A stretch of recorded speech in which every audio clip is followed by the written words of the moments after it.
Hello, welcome back to Madrona's Pulse Teachings. I am Iris J, and I'm going to chat with you about a major shift that is upon us. We are talking about Uranus changing signs. This happens on July 7th. So this archetype of awakening, of radical authenticity is switching signs. It's moving from Taurus into Gemini.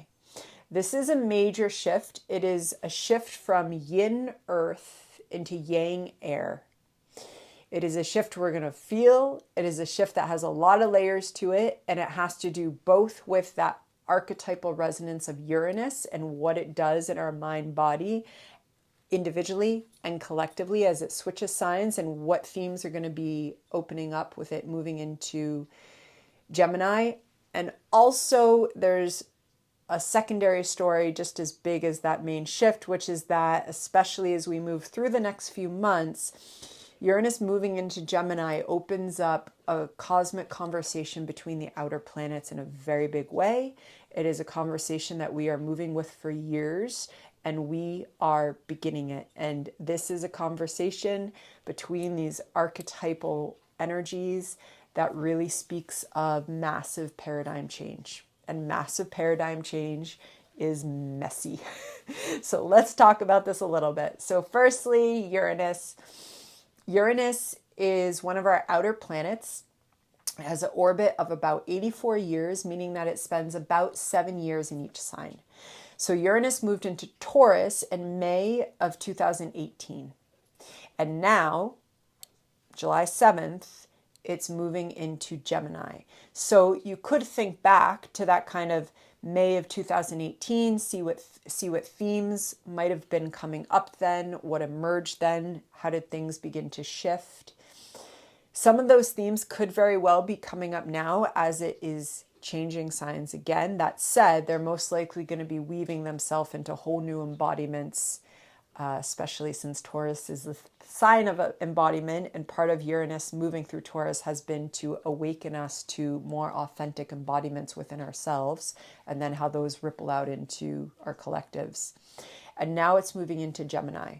This is just the first taste. It will move back into Taurus in November. On November 8th, it will be back in Taurus, and that will be until April of 2026. And then it will be back in Gemini, and then it will be moving in Gemini until 2032 when it moves into Cancer.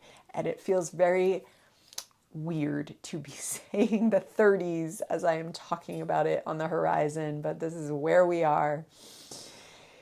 And Uranus brings up a lot. Okay, so firstly, the fact that Uranus moves into Gemini, and then in July, we begin to see this very tight conversation emerge between the outer planets, between Uranus and Gemini, Neptune and Aries, who's also conjunct Saturn, and our Pluto in Aquarius. And in August, all the outer planets are going to be at 1 degree of their respective signs.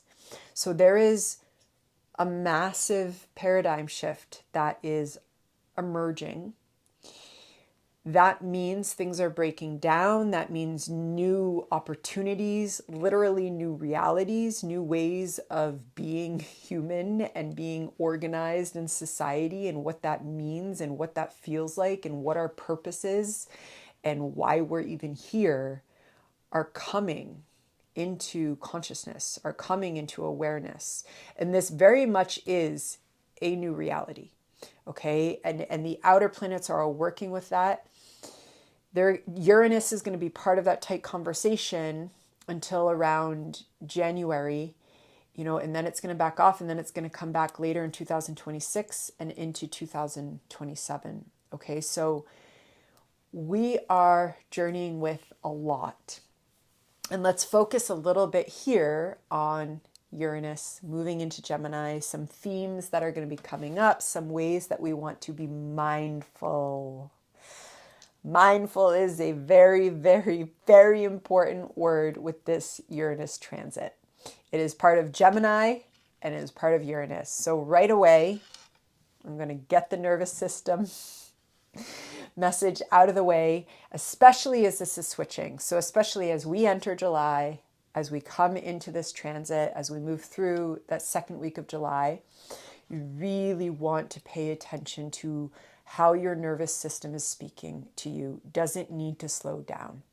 This is a transit in which we need to actively and mindfully remember to slow down and to ground into the present moment and to ground into the body. Uranus coming into Gemini has a lot of incredible gifts. It has a lot of opening for consciousness, for awareness, that takes us into a new level of higher mind self being potentially embodied in this plane. It also is overstimulating to the nervous system. And so right away, especially as the switch is happening, especially in that Taurus is yin, earth embodiment, and then there's a sudden rhythm change, you really want to take care of the nervous system during these next few weeks. And, why not just extend that to the next 7 years or so? Okay. So most of the conversations out there about Uranus entering into Gemini are going to be about technology, about the advancements of technology, about AI, about communication, and that all holds. It all holds. That is all part of what this is a transit opening us to. That said, I want to pull it back a bit and really just tune into the archetypal resonance of what is opening and what is an opportunity of Uranus moving into Gemini. This is an ability for awareness, awakening, consciousness to open to the next level without the mediation of technology, without the mediation of our cell phone, without being constantly plugged in. And it's pure archetypal embodiment. Uranus is our consciousness awakening. It is the higher mind speaking through the soul in this embodiment and also giving us awareness of other planes, of other timelines. Uranus includes in its archetype when we enter into quantum language and frameworks. And in Gemini, which is the archetype of communication and literally thought and how we think, expression, we have an ability for that thinking to sync up into a higher consciousness awakening. And that can happen through meditation. That can happen through cultivating an inner gaze that is actually able to be quiet, which sounds like a little bit of a contradiction for Gemini, because I like to work with Gemini as a hummingbird. When we think of, Gemini as this kind of duality that's able to see both sides that's able to see actually multiple sides, multiple perspectives of a situation, an understanding, a thought. It is a curious energy. It is aligned with communication. Whether communication is happening through scientific prose or music, it is about expression and communication, various mediums. And yet, when we are talking about Uranus, and when we're looking at it in terms of consciousness and awareness and what the inner gaze is, when the inner gaze is still, it is able to see multiple perspectives at once.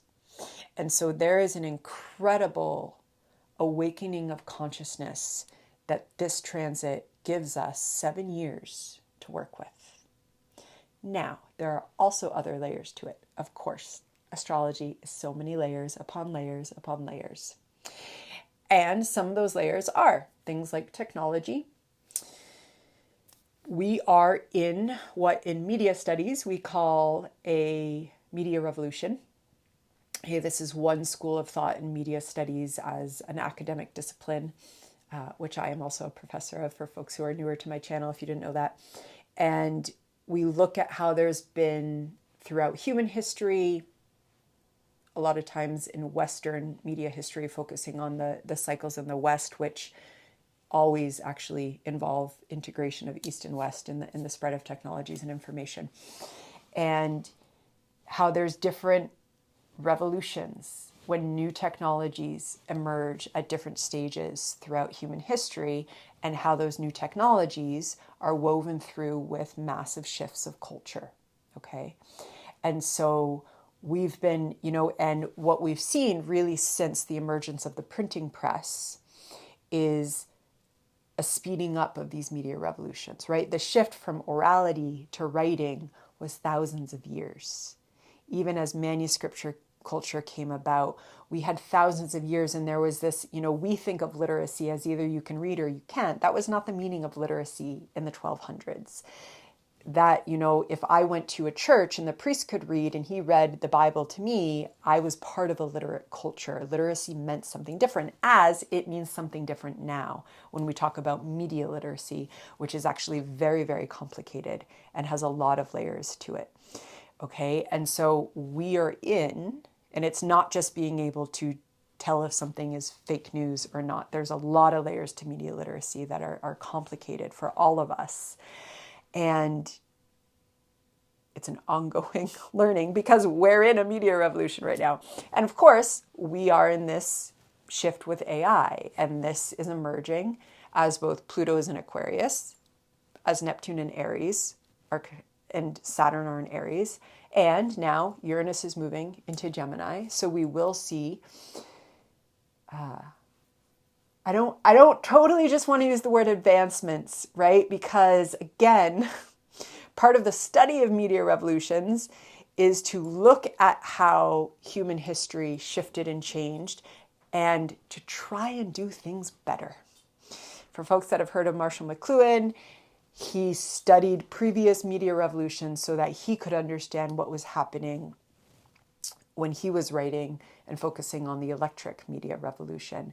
And this idea that if we don't fully look at the way that power is intersecting technology, is intersecting culture, is intersecting what type of technologies get released and what doesn't, and that is because of concentrated power, then we're not necessarily looking at all the layers. And with the complicated astrology of right now, it is so important to look at all the layers, because we are going to see so much more information, many more uses of technology, mediation of technology, integration of technology. We are going to see more and more people wanting to teach, even though they don't necessarily have understanding of the subject, but they know how to use social media really well. Okay, and this is why media literacy and also just being mindful is going to be so important as we move forward. And it's probably going to be very important to have media detoxes, to rest, to watch being overloaded from information in all the various forms that we access it in. Again, going back to that beautiful archetypal opening of Uranus and Gemini, when we can simultaneously have an inner gaze that's still and that is so aware and opening and understanding the present moment from various perspectives. It is, the beautiful stillness that is simultaneously moving. And that's possible. And yet, if we're constantly being fragmented, and if our attention is constantly being fragmented, which is also sometimes part of the Uranus archetype, then we're actually stopping that consciousness from being able to grasp the wholeness. Now, there's also beauty in the fragmentation. There is expansion of understanding in the fragmentation. There is incredible creativity in the fragmentation. And that's where it becomes so important as we move forward to recognize technology as a tool. Okay. And, McLuhan used to say that when we're not aware of it as a tool, we become that which we behold. We become an extension of social media and the cell phone. We become an extension, and we lose our own creativity. We lose aspects of ourself. Yet when we recognize it as a tool, we're able to use it in a different way. And these are huge topics. These are huge discussions. People have very different views. And yet, if we're just working archetypally from an evolutionary astrology lens, we are here to co-create. And so we are here to evolve. And Uranus is always about evolution.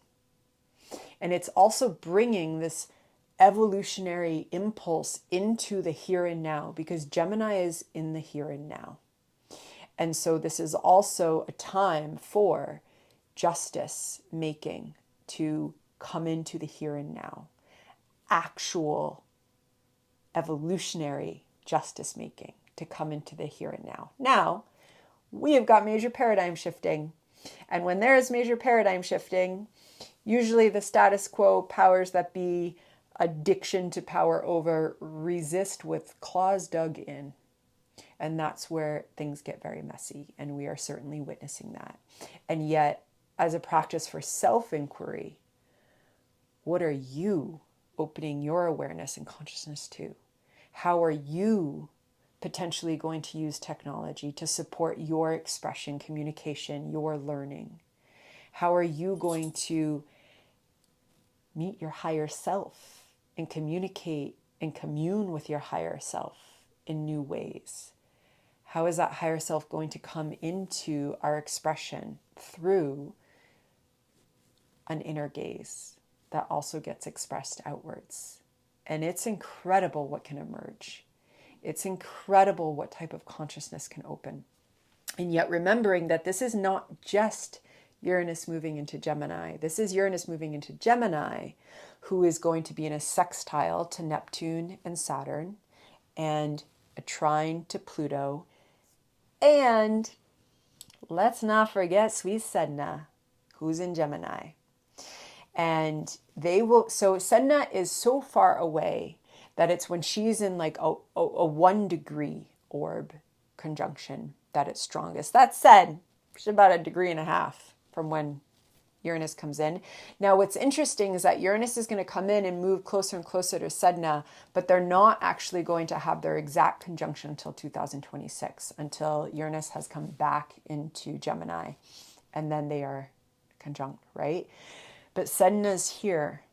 She's part of the paradigm change. And she brings in the archetypal wounds. And she brings in the total transmutation of becoming something other. Something that has been seated in the spirit, but that needs to die and transform from what it was in order to become. And she is archetypal wounding. And yet she is that galactic resonance of it. And then she's going to be merging with Uranus, which is incredible consciousness expansion.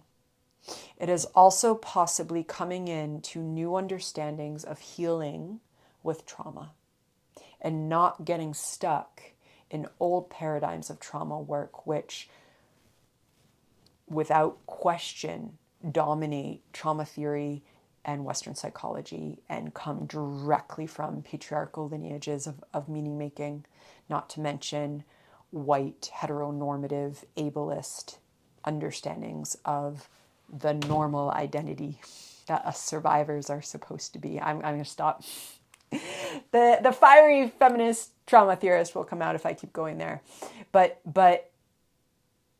with Sedna here, there is this, incredible wisdom. And yet her story is so deep, right? And Uranus is coming into that. So we have so many layers. And I have some videos where I've talked about Sedna more, and I'll maybe link those below. And there's so many layers. And how wonderful to be working with archetypes that do bring the meditative gaze into presence when we have this many layers. And also, the body will need to move in a way that works for your body's ability, okay? That can be breath movement. That can be sitting still in the body with breath movement.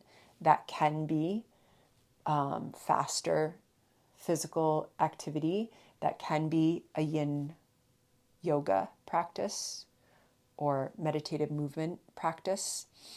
But with this much energy, having the practices that move the body with care and awareness are important. Sometimes with like fast yang energy, like Gemini, sometimes the mind is moving so fast and we kind of get conditioned to think, oh, I have to go run or I have to go work out and do this really fast movement. And sometimes what the body actually needs is to rest and to slow down. So you also want to play with that within yourself. When do you need to move? When do you need to rest? When do you think out of habit that you need to be going really fast? And when might you actually need to come into a yin moment, a yin movement, right? Because when the body is in these different states, the psyche and the mind are always present and they are able to come into different ways of knowing. So, and that's going to be kind of some experimentation, feeling in, trusting, trying. Maybe you go and you try and move and then you're like, you know what? This is not what I need. I need to go just lay in a twist and let things ease their way out, you know? So just trusting that. But it is important to care for the nervous system, to move the energy, journal. 7 years of journaling. If you want to use words, poetry, art, multimedia, however you want to do it, it is a time to journal. It is a time for downloads. It is a time for insights to come. There may be new practices. You might think you know how you get your downloads. You might think you know how you come into awareness. This is Uranus, a wild card energy. Uranus changes things up and it's coming into fast-moving Gemini. There's new practices that are coming. Not to mention, I was talking to Pluto and not to mention that Neptune and Saturn are just totally dissolving all the structures of the self. So have fun creating new structures and new ways of coming into awareness on these journeys that we're on. And I will have more on Uranus through Gemini. I'll do something with all the houses and how this is more personal for you. But there is a first touch into complicated layers. We are moving through it. We are here, and I am sending lots of love. Be well.